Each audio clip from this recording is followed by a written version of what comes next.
This is the lifesaver. Big time lifesaver for me. If you don't do the work in journaling, you don't heal.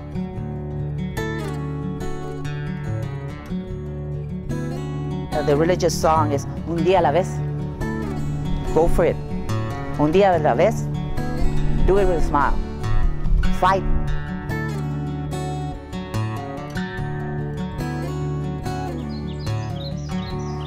Hello, I'm Dr. Jose Luis Hinojosa. You know, according to the American Cancer Society and the Texas Cancer Registry, out of the 1.5 million Americans that were expected to be diagnosed with cancer last year in the US, more than 500,000 of them were expected to die. That's more than 500,000 children, parents, grandparents, friends, gone. In 2011, more than 100,000 new cases of cancer were expected to be diagnosed in Texas. Of those, over 38,000 were expected to die as well. That's the equivalent of a typical small town in your state, completely wiped out. According to research, Texas ranks 4th in the nation for most new cancer cases and 3rd for most cancer-related deaths. Creative Journal Expressive Arts, a program developed by psychologist Lucia Capacchioni, enables people to get in touch with their feelings and well-being through creative and educational tools.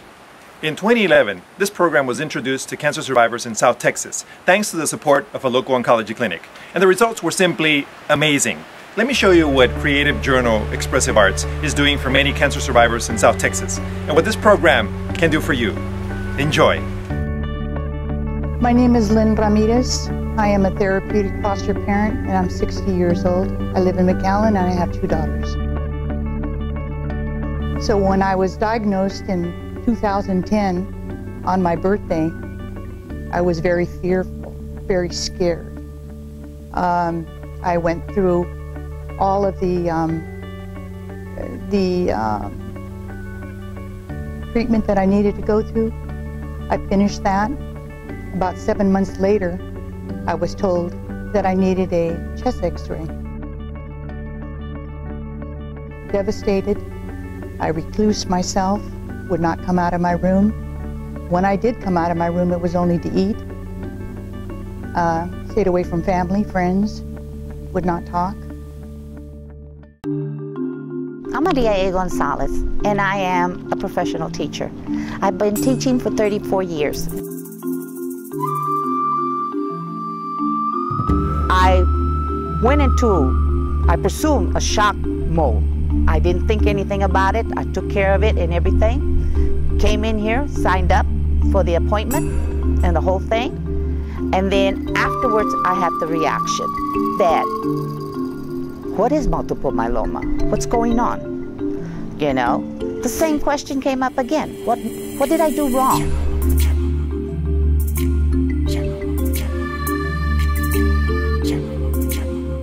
Now I have another cross to carry.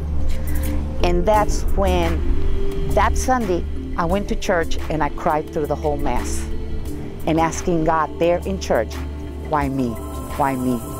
I got to talk to the priest after Mass and he said, this is God.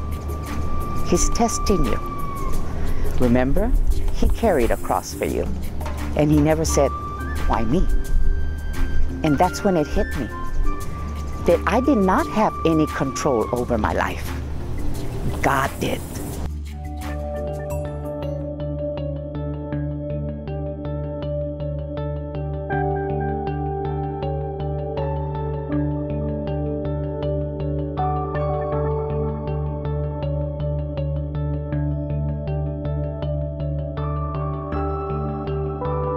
I'm Dr. Marcia Nelson, and I am a wife and a mother, and I have been doing the Creative Journal Expressive Arts activities for the last 20 years.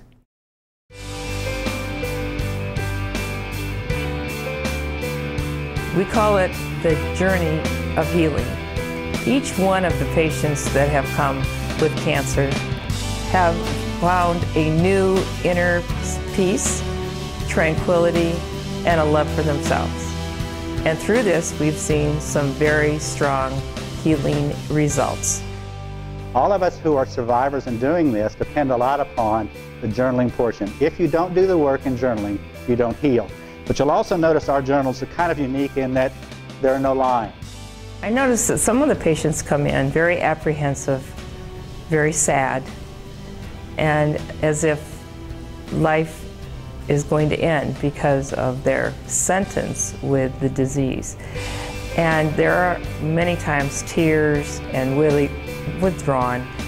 And as they do this work, just within the hour and a half, they start to perk up and they start to feel happier. And we start off with always music. And we do a little bit of body movement. And I see in the beginning, people are very stiff. They're just robotic. They hardly can move to the music. And as the weeks go by, they are so animated and they're silly and they're really having fun.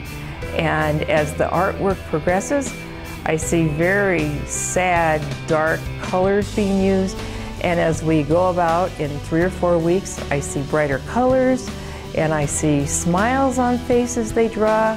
I see clay pieces that have a lot of animation, and it's very, very fun for me as a facilitator to see that personal growth. And they tell me how much better they feel. What the workshop did for me, it gave me the tools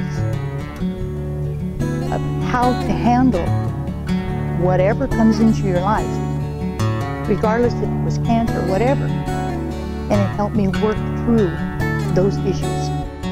What we do use is a journal that has no lines, and we basically answer 4 questions.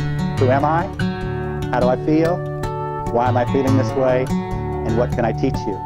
The importance of living is giving information to other people about your cancer, living for your family, making them happy, not making them sad and feeling bad because you have cancer. That's the worst feeling I have to give to my daughter. I only have 1 daughter. I have 2 grandchildren and my mother alive right now and 2 brothers. I don't want to leave them with seeing me with a sad face and crying and moaning. No.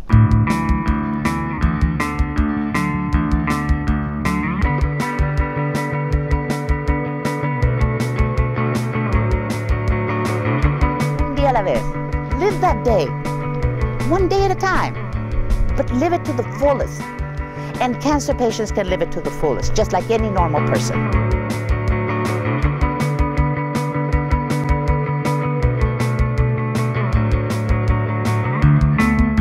Today, on August the 23rd, 2011, I was told by my doctor that I did not have lung cancer. It's a mass, but we don't know what it is. It could be anything.